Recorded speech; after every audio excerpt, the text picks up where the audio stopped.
Hi ಎಲ್ಲರಿಗೂ ನಮಸ್ತೆ, welcome back to my channel Nishu Siddu vlogs.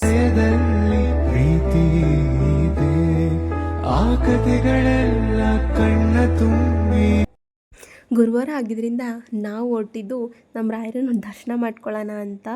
ನಾವು ಹೊರಟಿದ್ದು ಸ್ವಲ್ಪ ಲೇಟ್ ಆಗಿಬಿಟ್ಟಿತ್ತು. ಹಾಗೆ ಬೇಗ ಬೇಗ ರೆಡಿಯಾಗಿ ಹೊರಟಿ ರಾಯರ ದರ್ಶನ ಮಾಡಿಕೊಂಡು ಪ್ರದಕ್ಷಿಣೆ ಹಾಕ್ಬಿಟ್ಟು ಅಕ್ಷತೆ ಇಸ್ಕೊಂಡು ಸ್ವಲ್ಪ ಹೊತ್ತು ಕೂತಿದ್ವಿ. ಅದೇ ಟೈಮಿಗೆ ರಥೋತ್ಸವ ಹೊರಡಿಸಿದ್ರು. ಸೇಮ್ ಮಂತ್ರಾಲಯದಲ್ಲಿ ಹೆಂಗೆ ಡೈಲಿ ರಥೋತ್ಸವ ಮಾಡ್ತಾರೋ ಇಲ್ಲೂ ಕೂಡ ಹಂಗೆ ಡೈಲಿ ರಥೋತ್ಸವ ಮಾಡ್ತಾರೆ.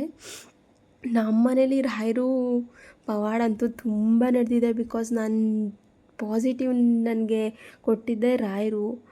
ಅವ್ರ ಆಶೀರ್ವಾದ ನನಗೆ ಒಂದು ತುಳಸಿಯಿಂದ ಸಿಕ್ಕಿದ್ದು. ನಾನೊಂದು ವಿಡಿಯೋ ಮಾಡಿ ಹಾಕ್ತೀನಿ ನಿಮಗೆ. ಸೊ ಅದರಿಂದನೇ ನನಗೆ ಮಂತ್ರಾಲಯ ದರ್ಶನ ಕೂಡ ತುಂಬ ಚೆನ್ನಾಗಾಯಿತು. ನಾನು ನಿಜವಾಗ್ಲೂ ಮಂತ್ರಾಲಯಕ್ಕೆ ಹೋಗ್ತೀನಿ ಅಂತಲೇ ಅಂದ್ಕೊಂಡಿರಲಿಲ್ಲ. ಸೊ ನೀವು ನಂಬಿದ್ರೆ ನಾನು ರಾಯರು ಕೈ ಬಿಡಲ್ಲ. ನಮ್ಮ ರಾಯರು ದರ್ಶನ ಮುಗಿಸ್ಕೊಂಡು ನಾವು ಹೊರಟಿದ್ದು ನಮ್ಮ ತುಮಕೂರಿನ ಬಾರ್ಲೈನ್ ರೋಡಲ್ಲಿರುವ ಶ್ರೀ ಚಾಮುಂಡೇಶ್ವರಿ ಅಮ್ಮನವರ ದೇವಸ್ಥಾನಕ್ಕೆ. ಯಾಕಂದರೆ ಇವತ್ತು ಅವರ ವರ್ಧಂತಿ ಮಹೋತ್ಸವ, ಅಂದರೆ ಅವರ ಜನ್ಮದಿನೋತ್ಸವ ಇತ್ತಲ್ವ.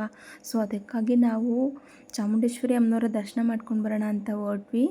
ಅಲ್ಲಂತೂ ತುಂಬ ಸಿಕ್ಕಾಪಟ್ಟೆ ಜನ ಅಂದರೆ ಜನ. ನಾವು ಆ್ಯಕ್ಚುಲಿ ಮಾರ್ನಿಂಗ್ ಹೋಗಬೇಕು ಅಂದ್ಕೊಂಡ್ವಿ. ಸೊ ಆಗಲಿಲ್ಲ.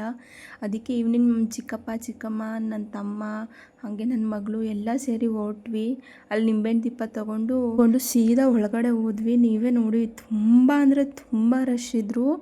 ನನ್ನ ಮಗಳಂತೂ ಅಮ್ಮ ಬಾ ಸಾಕು ಮನೆಗೆ ಹೋಗೋಣ ಅಂತಿದ್ಲು. ಯಾಕಂದರೆ ಇನ್ನು ಚಿಕ್ಕ ಮಗುಗಳು ಇಷ್ಟು ಜನ ನೋಡ್ಬಿಟ್ಟು ಫುಲ್ಲು ಭಯ ಆಗಿಬಿಟ್ಟಿತ್ತು. ಸೊ ಅದಕ್ಕೆ ನಾವು ಹೋಗೋಣ ಇರಮ್ಮ ಅಂತ ಹೇಳಿದ್ವಿ.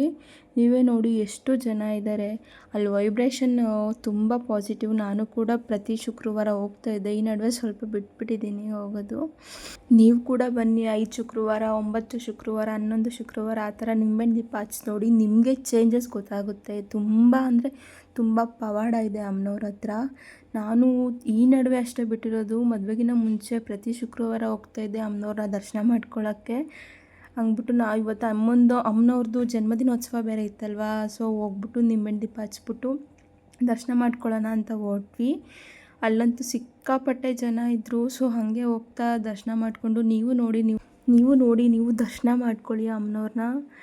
ಹಂಗೆ ಈ ದೇವಸ್ಥಾನದಲ್ಲಿ ಲೆಫ್ಟ್ ಸೈಡ್ ಬಂದರೆ ಅಲ್ಲಿ ಶ್ರೀ ಸಿದ್ಧಿವಿನಾಯಕ ದೇವರು ಮತ್ತು ನವಗ್ರಹ ಮತ್ತು ಸುಬ್ರಹ್ಮಣ್ಯ ಮತ್ತು ಮಹಾಕಾಳಿ ದೇವಸ್ಥಾನವೂ ಕೂಡ ಇದೆ. ಅದನ್ನು ತೋರಿಸ್ತೀನಿ ನಿಮಗೆ. ನನ್ನ ತಮ್ಮ ನಾನು ಬೆಳಗಬೇಕು ಅಂತ ಹೋಗ್ಬಿಟ್ಟು ಅವನು ಮತ್ತು ದೀಪ ತೊಗೊಂಡು ಬಂದ. ನೀವು ನೋಡಿ ಹಂಗೆ ಒಳಗಡೆ ಹೋದ್ವಿ. ದೇವಸ್ಥಾನ ಒಳಗಡೆ ನಿಜವಾಗ್ಲೂ ದೇವ್ರನ್ನ ನೋಡ್ತಾಯಿದ್ರೆ ಕಣ್ಣಲ್ಲಿ ನೀರೇ ತುಂಬುತ್ತೆ. ನಾವು ಮೈಸೂರಲ್ಲಿದ್ದಾಗ ಪ್ರತಿ ವರ್ಷವೂ ಬೆಟ್ಟಕ್ಕೆ ಹೋಗ್ತಾಯಿದ್ವಿ. ನಾನು ನಮ್ಮ ಮನೆಯವರು ಆಷಾಢ ಟೈಮಲ್ಲಿ ನಾವು ಮೈಸೂರವರಿಗೆ ಆಷಾಢ ಅಂತಲೇ ಅಲ್ಲ, ಯಾವಾಗಲೂ ಬೆಟ್ಟಕ್ಕೆ ಹೋಗಬೇಕು ಅಂದರೆ ಆಸೆ ನಮಗೆ, ಖುಷಿ. ನಾವು ಫ್ರೀ ಆಗಿದ್ದರೂ ಬೆಟ್ಟಕ್ಕೆ ಹೋಗ್ತೀವಿ, ಖುಷಿಯಾದರೂ ಬೆಟ್ಟಕ್ಕೆ ಹೋಗ್ತೀವಿ.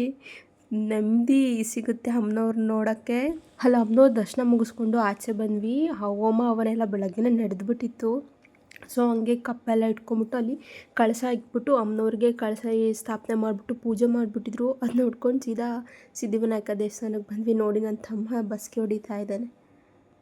ಸಿದ್ಧಿವಿನಾಯಕಂಗೆ ಬಸ್ಗೆ ಹೊಡೆದು ನನ್ನ ಮಗಳು ಮತ್ತು ನನ್ನ ತಮ್ಮ ಕೂಡ ಬಸ್ಗೆ ಹೊಡಿತಾ ಇದ್ದಾರೆ. ಸೊ ಅದು ಮುಗಿಸ್ಕೊಂಡು ಈ ಕಡೆ ಬಂದರೆ ನವಗ್ರಹ ದೇವತೆಗಳನ್ನು ಪ್ರತಿಷ್ಠಾಪನೆ ಮಾಡಿದ್ದಾರೆ.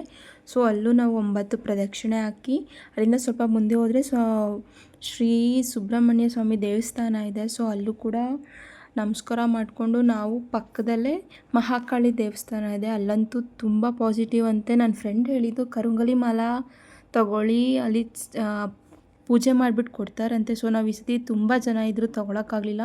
ನೀವು ಯಾರಾದರೂ ಹೋದರೆ ಕೇಳಿಬಿಟ್ಟು ತಗೊಳ್ಳಿ. ನನ್ನ ಫ್ರೆಂಡ್ ತುಂಬ ಪಾಸಿಟಿವ್ ಚೇಂಜಸ್ ಆಗಿದೆ ಅಂತ ಹೇಳ್ತಿದ್ರು. ಸೊ ನಾವು ಮುಗಿಸ್ಕೊಂಡು ಆಚೆ ಬಂದ್ವಿ. ಅಲ್ಲಿ ದೇವ್ರು ಬಂದುಬಿಟ್ಟಿತ್ತು. ನೀವೇ ನೋಡ್ಕೊಳ್ಳಿ. ಸೊ ನಾನು ಸಪೋಸ್ ಅವ್ರ ಫ್ಯಾಮಿಲಿ ಯಾರಾದರೂ ನೋಡಿದ್ರೆ, ಅವ್ರು ನೋಡಿದ್ರೆ ಸುಮ್ಮನೆ ಇಶ್ಯೂಸ್ ಆಗುತ್ತೆ ಅಂದ್ಬಿಟ್ಟು ನಾನು ಸ್ವಲ್ಪ ಬ್ಲ್ಯಾಂಕ್ ಮಾಡಿದ್ದೀನಿ. ನೋಡಿ ಅವರಿಗೆ ದೇವ್ರು ಬಂದುಬಿಟ್ಟಿತ್ತು. ಸೊ ನಾವು ಅದು ಮುಗಿಸ್ಕೊಂಡು ಮನೆಗೆ thank you for watching. Please subscribe ಮಾಡಿ ಚಾನಲ್ನ. ಹಾಗೆ ನನ್ನ ರಾಯರು ತುಳಸಿ ಬಗ್ಗೆ ಇನ್ನೊಂದು ಮಿನಿ ವ್ಲಾಗ್ ಮಾಡ್ತೀನಿ, ಸೊ ಎಲ್ಲರೂ ವೆಯ್ಟ್ ಮಾಡಿ. and thank you for watching, and please don't forget to like, subscribe to my channel. Thank you.